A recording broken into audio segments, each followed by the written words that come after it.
앞서서 일부에서는 큰 그림에서 우리나라 경제를 짚어봤고요. 이번에는 금융시장으로 가보도록 하겠습니다. 생생주식연구소 시간이고요. 오늘은 언제나 우리 항주를 그대 품 안에 넣어주시는 유진투자증권 리서치센터의 허지환 상무님과 함께하겠습니다. 상무님 어서 오십시오. 네, 안녕하십니까. 2025년도 건승을 빌겠습니다. 새해 복 많이 받으시고요. 네, 감사합니다.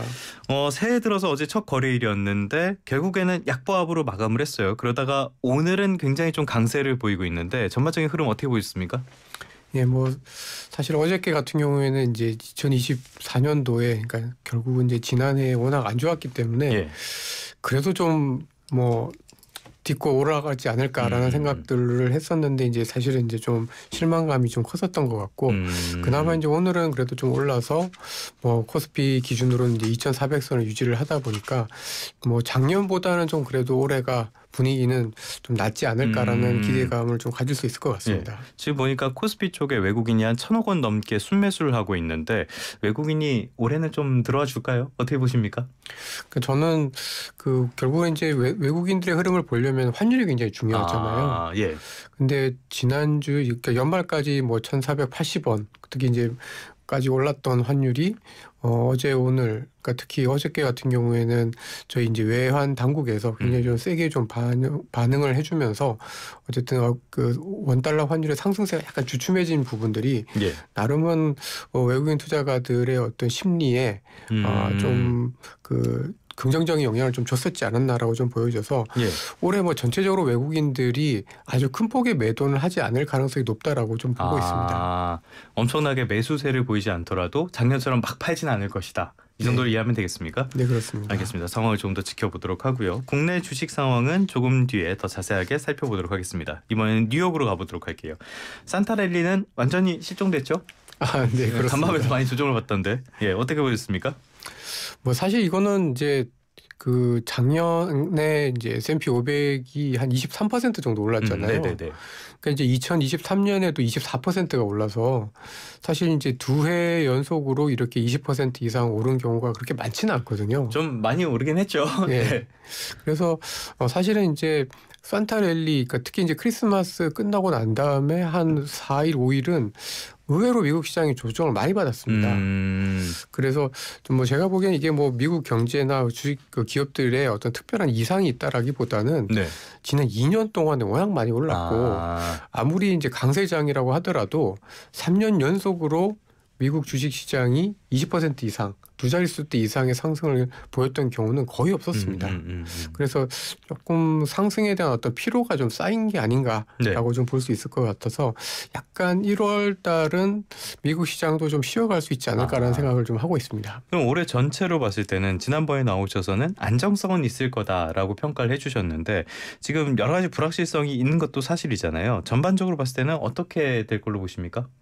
그러니까 저희는 연초에는 조금 쉬어갈 것 같아요. 연초에 1, 2월 달에는 큰 폭의 어떤 하락은 아니라고 하더라도 조금 천천히 시작을 하거나 약간의 조정을 보인 이후에 이제 한 2월 달, 3월 달 이후부터는 또 좀 다시 상승세를 이어가면서 전체적으로는 작년만큼 막 20% 이상 이렇게 오르긴 어려워도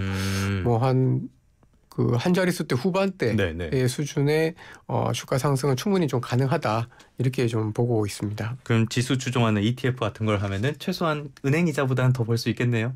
그렇게 좀 판단을 좀 하고 있습니다. 알겠습니다.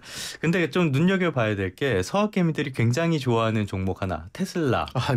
간밤에는 많이 빠졌어요. 이게 차량 인도량이랑 직접 연관이 됐던 것 같은데 어떻게 나왔습니까? 사실 이제 시장에서는 한 분기에 한 50만 대 이상 이렇게 인도를 할 걸로 그렇게 예상을 했었는데 49만 8천만 대 이렇게 좀 나오다 보니까 예상했던 것보다 좀 덜 나왔죠.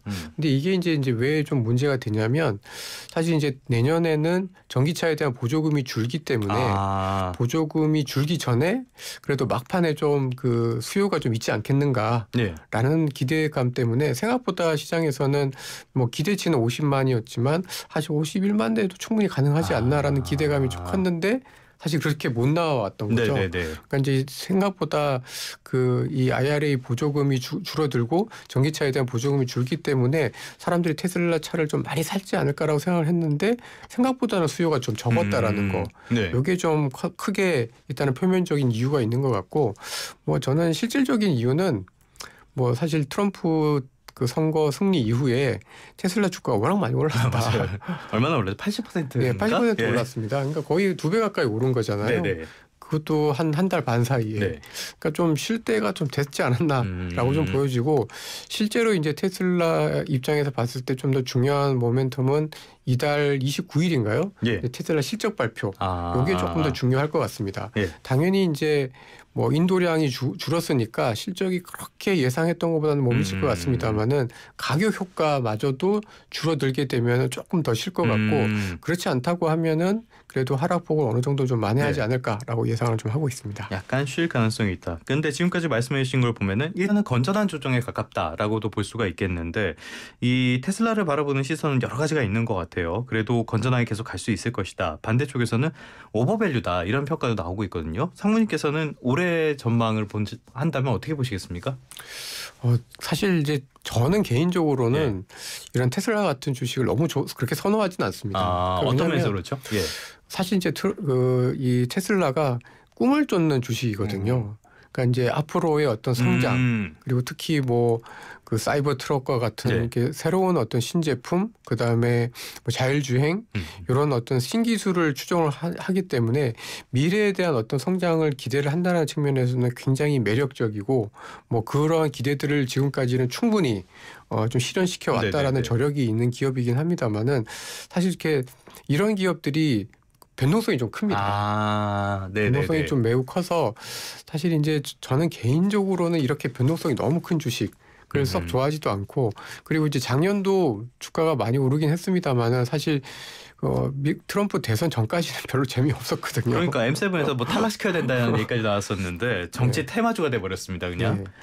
그래서 이런 것들은 진짜 오래 갖고 있든지 아니면은 뭐 조금 어떤 테마나 이런 걸로 해서 뭐 1년 단위, 2년 단위로 투자하기에는 사실은 그렇게 썩 좋은 주식은 아니다라고 생각을 좀 하고 있는데 그럼에도 불구하고 뭐 이 테슬라는 어쨌든 미래에 대한 특히 미국 경제가 나가고자 하는 방향을 그대로 보여준다라는 측면에서는 상당히 좀 관심 있게 좀 봐야 되는 거고 뭐 이런 상황에서는 사실 이제 뭐 포트폴리오에 어느 정도 가지고 있는 거는 저희가 이제 올인하는 거는 좀 힘들다라고 좀 보고 있습니다만은 그래도 포트폴리오에 테슬라라는 성장주를 뭐 일부 정도를 갖고 있는 거는 저는 뭐 좋은 전략이다라고 생각을 좀 하고 있고 뭐 테슬라가 저희도 알지만은 뭐 전기차 하지만 이제는 테슬라가 사실 이제 전기차로 가는 건 아니거든요. 그렇죠. 예.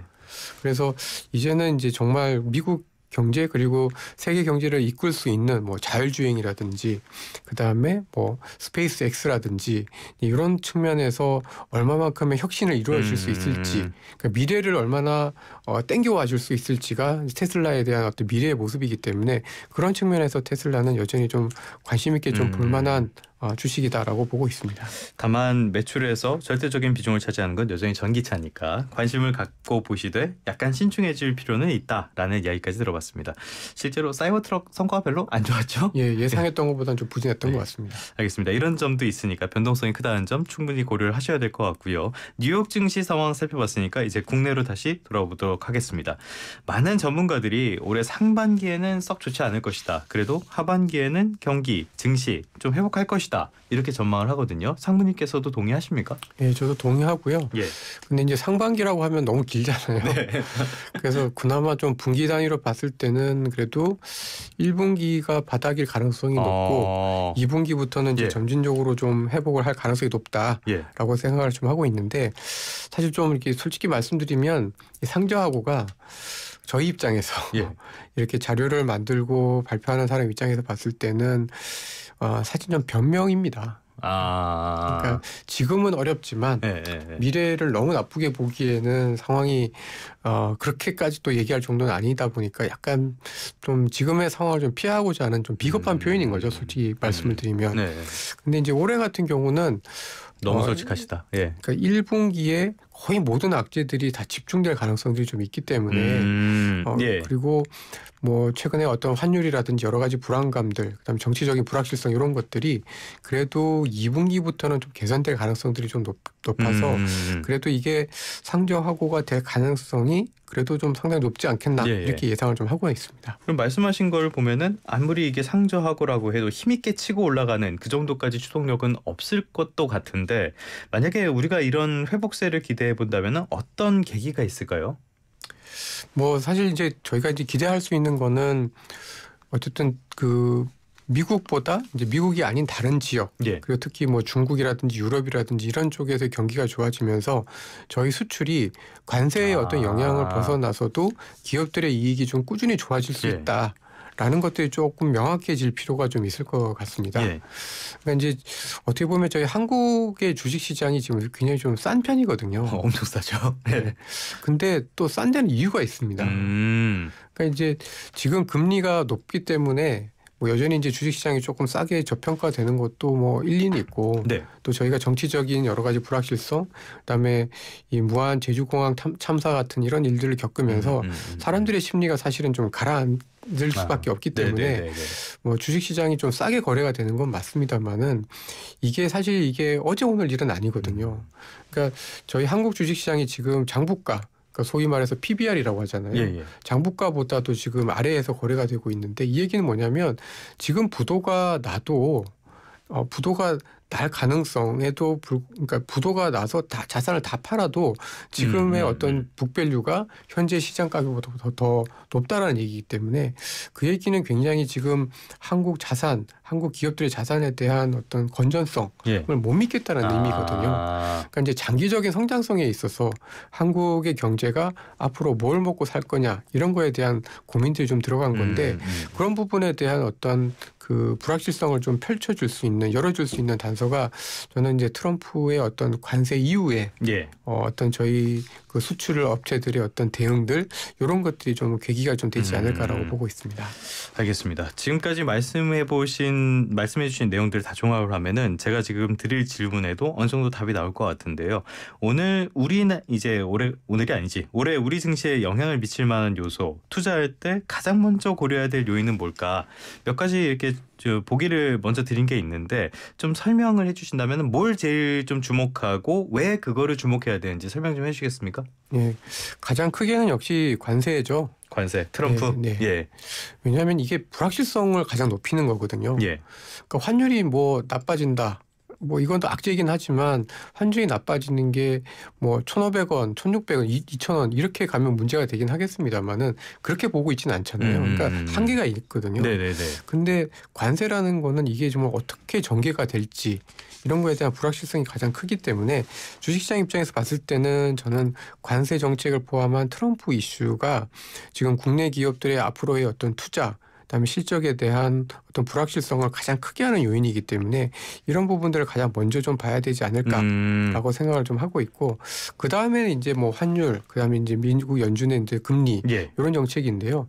이 부분은 사실은 좀 그냥 기본으로 깔고 가야 되는 것 같습니다. 왜냐하면 이제 주가라는 게 결국은 금리나 환율과 함께 움직이거나 그거에 영향을 뭐 서로 주긴 합니다만 영향을 받을 수밖에 없기 때문에 이 부분은 늘 저희가 늘 이렇게 관심 있게 좀 봐야 되는 이슈라 뭐 좀 어떻게 보면은 뭐 늘 상위권에 있는 변수라고 좀 봐야 될 것 같고 항상 중요한 것들. 그 다음에는 이제 국내 정치 상황인 거죠. 그러니까 이제 조기 대선이 정말 치러지면 누가 되든 불확실성은 어쨌든 완화가 되는 거고 그 당시에 특히 그 박근혜 정부 당시에도 뭐 누가 됐든 어쨌든 새로운 정부에 대한 그 기대 때문에 주식시장이 굉장히 좀 좋았던 것 같거든요. 그래서 지금 현재 저희 한국 시장에서 가장 필요한 거는 불확실성이 제거되는 거다. 대외적으로는 트럼프를 비롯한 관세 정책, 대내적으로는 국내 정치 상황 이런 것들이 굉장히 좀 중요하지 않을까라고 보고 있습니다. 알겠습니다. 국내 정치 상황까지 중요하다고 말씀을 해주셨고 그렇다면 올해 국내 증시에서 주목해 볼 만한 업종 이런 게 있다라고 하신다면 어떤 게 있겠습니까?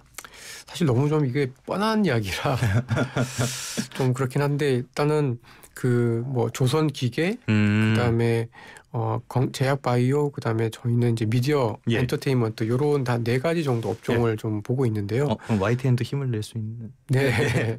그렇게 생각하는 이유는 단순합니다. 예. 지금 아까도 제가 앞서서 한국 주식시장에서 거의 모든 업종들, 그다음에 한국 시장 자체가 북밸류, 장부가보다도 아래 굉장히 좀 저평가되어 있는데 이 4개의 업종은 그렇지가 않거든요. 그러니까 그 얘기는 지금 시장이 아무리 어렵고 한국 경제가 아무리 힘들어도 이 업종들은 그래도 성장성이 있을 거다. 그리고 자산에 대한 어떤 건전성이 크게 훼손되지 않았다라는 거를 반영을 하기 때문에 이런 업종들은 올해 내년에 계속해서 좀 관심 있게 좀 봐야 되는 업종이다라고 좀 보여집니다. 알겠습니다. 그러면 주목받는 업종까지 살펴봤고요. 종목 하나 살펴보도록 할게요. 삼성전자가 로봇 전문 기업인 레인보우 로보틱스 이쪽을 자회사로 편입한다라는 계획을 밝혔거든요. 로봇 기업이죠? 이게 어떤 회사입니까?